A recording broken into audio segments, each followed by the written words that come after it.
Kaixo, egunon, ongi etorri enpresarian telebistaren saio honetara. Gaurkoan, enpresen hobekuntza iraunkorra eta kudeantzarako garapen informatikoen inguruan arituko gara, eta horretarako, bai Euskarari komunitateko kide den, Antola Kooperazioneko enpresako Pierre Bastres eta Eiande Iazabal ditugu gonbidatu bezala. Ongi etorri bioi. Egunon. Ongi etorri Pierre eta Eiande. Hasteko, konta ezaguzue, zer da Antola? Zer egiten duzue? Beraz, hasteko ni Pierre Bastres naiz, senbertarra, eta lanbidez ingeniaroa naiz, azkurri gintzan. Eta orduan lan indut urte zonbait enpresa haundi zein etiketan ere, batez ere beti nola ezan elikadura gintzan. Neiz Eiande Iazabal, neiz informatikalaria, eta lan egin dut kastikama urtez, Frantziako Tolosan.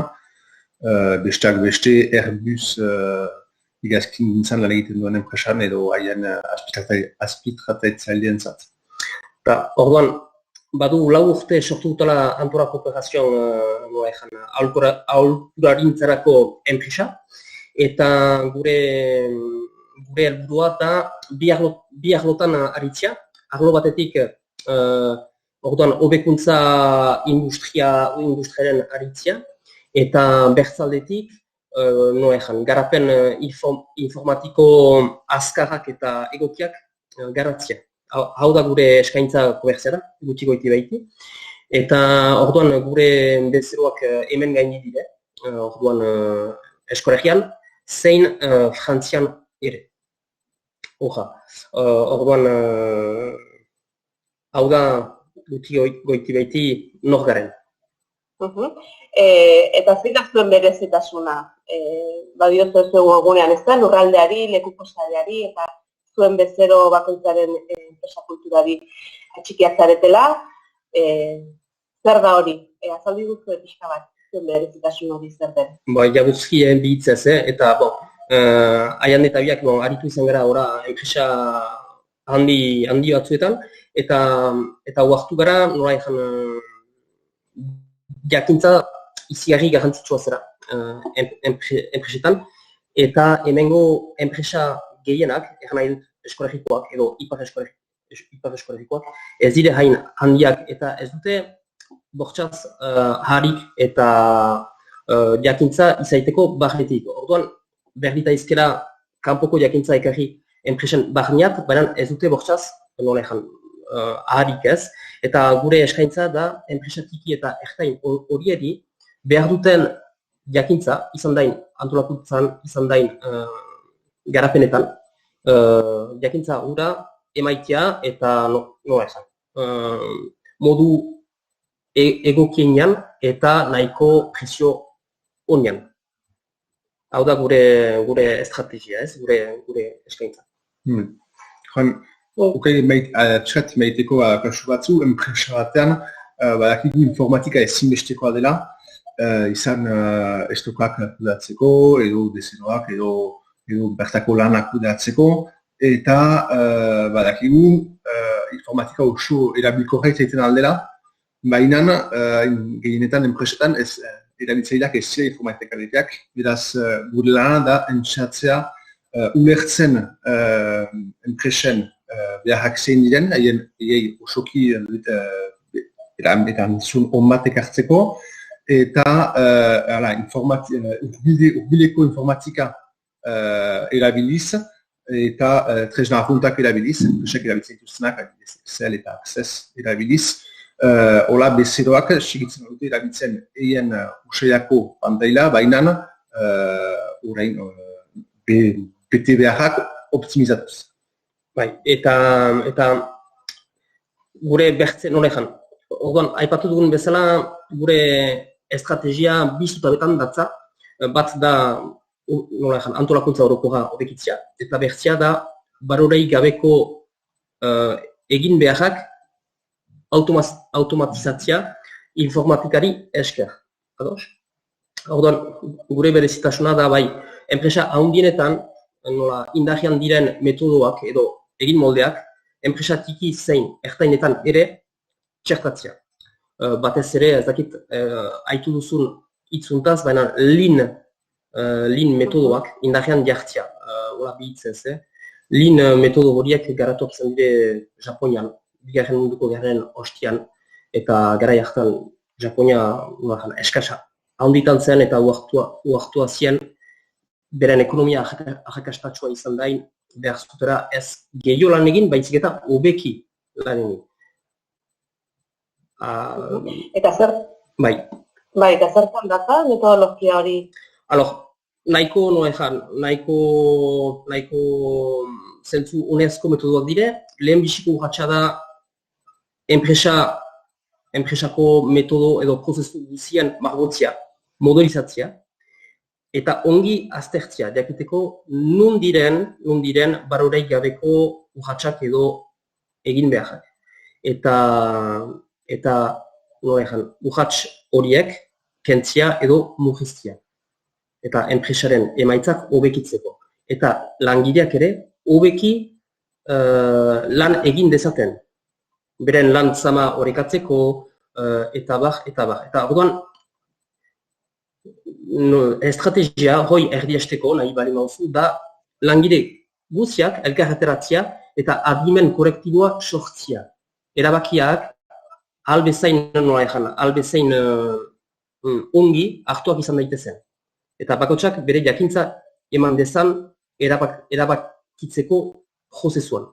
Orduan, hau da gure estrategia ere, beti lan eremutik hastia.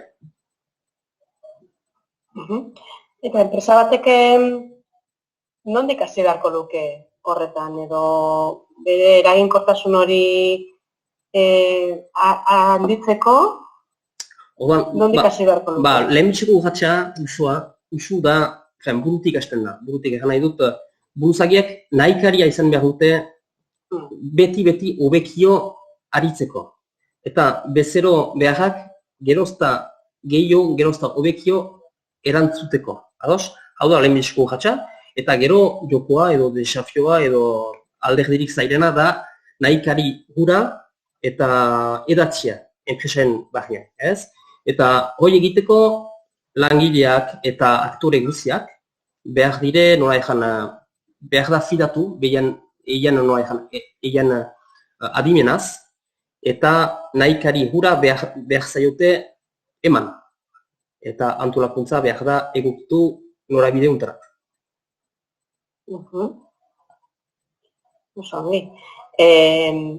Zuek enpresa askorekin esan duzue, lan egiten duzuela, baduzue kasu arrakastatxuren bat edo kontatzeko bezala, adibide bezala zer egin duzuen hemen adibidez Ipar Euskal Herriko enpresaren batekin edo lan egin baduzue? Bai, janeko ez da hain egese, arrakasta neurtzia, ez da hain egese, baina enpresatik eta ertainetan nahiko ongi neurtzen alda arrakasta eta jakiteko zenbat diru, adibidez, edo zenbat diru irabazi duten edo salbatu duten, ez? Edo zenbat diru xautu ez duten. Hau da, neurtzeko erakuste fidagarri bat. Eta bai, hau neurtzen alda nahiko ongi, adibidez, usu stokak kudeatzeko zaitasun haundiak badituzte enpresak. Tamaino guzietako enpresak, eta batez ere tikiak eta ertainak ere. Eta aiandeak usu olako garapenak egiten ditu, garapen nola azkarrak, merke, Excel formatuan, eta oartzen gara sekulako denbora irabazten dute guni esker enpresak. Hau da nola ezan, adibide adierazgarrietako bat. Eta interesgarria dena da, hartzen aldugula denbora bezeroekin, erabiltzaileekin ikusteko lan nola egiten duten, eta gero guk justuki proposamenak egiteko zer gehitzen genuen edo zer ahamolatzen genukeen informazioa optimizatzeko eta erabilera erresteko eta hori da gehiago ere alde batetik egiten zuen Pierrek, diru mailan enpresak ikusteko ondori bat, baina gero da eragintzaileek eguneroko bizian ere lanean denbora gutxiago galtzeko eta bereziki ez zaintan txartzeko ziren lana egestuko diegu. Bai, eta adibidez, guain garatzen supply chain kudeatzeko tresna bat, hemengo enpresatiki baten dako, erresimenta ekoizten duenaren dako, hemen lehenixen, eta nola ezan, haintzin kontu bat galdegina zuten enpresa handi bat gure lana egiteko, eta haintzin kontua zen kristoena ez, eta guk zerbait egin diegu, eta ahunt nola ezan, beren oinarrizko beharri erantzunez, baina jesio nola ezan, apal baten dako, adibidez. Eta uni esker, iragan behar zuten urratx hura, antolakuntzarako urratx hura iragan izan dute, baina beren buseta, beren aintzin kontua zainduz ere. Hau da bertze arkibide adierazgarri on bat.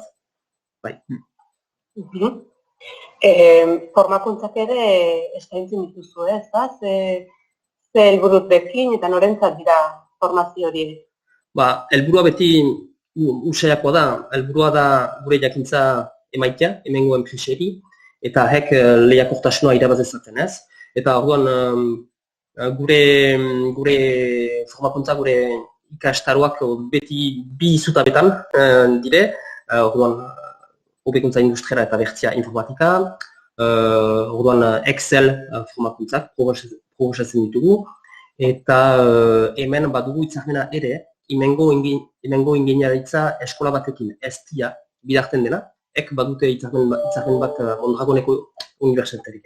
Eta orduan ikastaro guztien helburua da jakintza edatzea eta nola ezan, eta jakintza guni hemengo enpresak nola ezan,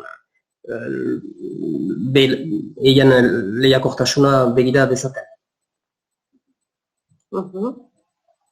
Beraz, alde batetik ikaslei eta gero enpresetan ere ematen duzu informazioa. Bai. Hala da.